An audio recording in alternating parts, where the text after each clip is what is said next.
वहीं जहरीली शराब प्रकरण पर अब राज्यसभा सांसद दीपेंद्र हुड्डा का बयान भी सामने आया है। एक और अगर हरियाणा सरकार सख्त कदम उठा रही है तो राजनीतिक बयानबाजी भी अब सामने आई है। प्रदेश में लगातार शराब घोटाले सामने आ रहे हैं। राजनीतिक संरक्षण के बिना शराब घोटाला संभव नहीं है, यानी सीधे सरकार को घेरते नजर आए हैं। राज्यसभा सांसद उप मुख्यमंत्री को नैतिक जिम्मेदारी लेनी चाहिए। उन्होंने उप मुख्यमंत्री के लिए भी ये बयान दिया है। मामले की जांच हाईकोर्ट के सिटिंग जज से कराने की बात भी राज्यसभा सांसद दीपेंद्र हुड्डा ने कही।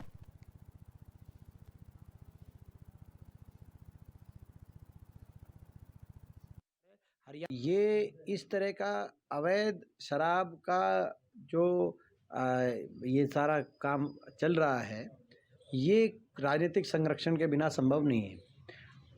हम शुरू से कह रहे हैं कि इसकी शराब घोटाला, और एक और चीज़ बड़ी आश्चर्यजनक है कि केवल हरियाणा ही नहीं, देश में भी अगर कहीं शराब घोटाले होते हैं उसके तार हरियाणा तक जुड़े हुए दिखाई देते हैं। ये हरियाणा में जो किस तरह की जो है एक्साइज नीति चल रही है, किस तरह से राजनीतिक संरक्षण दिया जा रहा है और इस तरह के घटनाओं का अंजाम जो दिया जा रहा है उसके पूर्णतः प्रदेश सरकार जिम्मेदार है। हरियाणा की सरकार शराब घोटाले के मामले को अगर देखा जाए तो एक बहुत बड़े भ्रष्टाचार की प्रतीक बन चुकी है, जिसके अंदर इस तरह के, जिसके नीचे इस तरह के मामले पनप रहे हैं।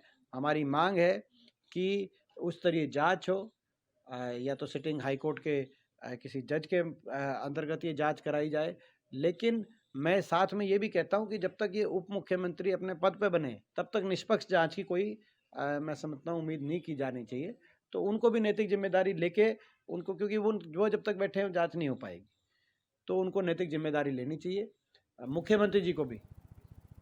तो राज्यसभा सांसद जो सीधे तौर पर आबकारी नीति को ही दोषी मान रहे हैं, यहां तक कि उप मुख्यमंत्री पर भी उन्होंने आरोप जड़ दिए। वहीं जहरीली शराब प्रकरण पर अब राज्यसभा सांसद दीपेंद्र हुड्डा का बयान भी सामने आया है। एक और अगर हरियाणा सरकार सख्त कदम उठा रही है तो राजनीतिक बयानबाजी भी अब सामने आई है। प्रदेश में लगातार शराब घोटाले सामने आ रहे हैं। राजनीतिक संरक्षण के बिना शराब घोटाला संभव नहीं है, यानी सीधे सरकार को घेरते नजर आए हैं। राज्यसभा सांसद उप मुख्यमंत्री को नैतिक जिम्मेदारी लेनी चाहिए। उन्होंने उप मुख्यमंत्री के लिए भी ये बयान दिया है। मामले की जांच हाईकोर्ट के सिटिंग जज से कराने की बात भी राज्यसभा सांसद दीपेंद्र हुड्डा ने कही।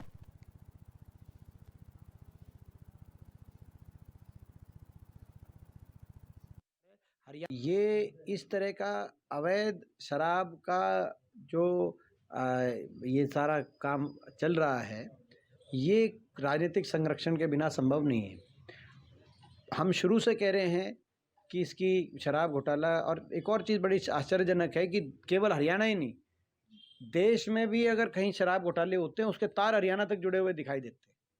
ये हरियाणा में जो किस तरह की जो है एक्साइज नीति चल रही है, किस तरह से राजनीतिक संरक्षण दिया जा रहा है और इस तरह के घटनाओं का अंजाम जो दिया जा रहा है उसके पूर्णतः प्रदेश सरकार जिम्मेदार है। हरियाणा की सरकार शराब घोटाले के मामले को अगर देखा जाए तो एक बहुत बड़े भ्रष्टाचार की प्रतीक बन चुकी है, जिसके अंदर इस तरह के, जिसके नीचे इस तरह के मामले पनप रहे हैं।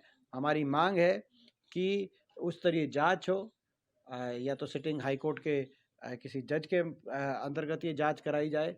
लेकिन मैं साथ में ये भी कहता हूँ कि जब तक ये उप मुख्यमंत्री अपने पद पे बने तब तक निष्पक्ष जांच की कोई मैं समझता हूँ उम्मीद नहीं की जानी चाहिए।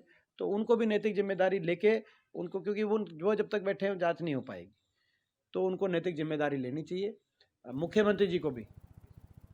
तो राज्यसभा सांसद जो सीधे तौर पर आबकारी नीति को ही दोषी मान रहे हैं, यहां तक कि उप मुख्यमंत्री पर भी उन्होंने आरोप जड़ दिए।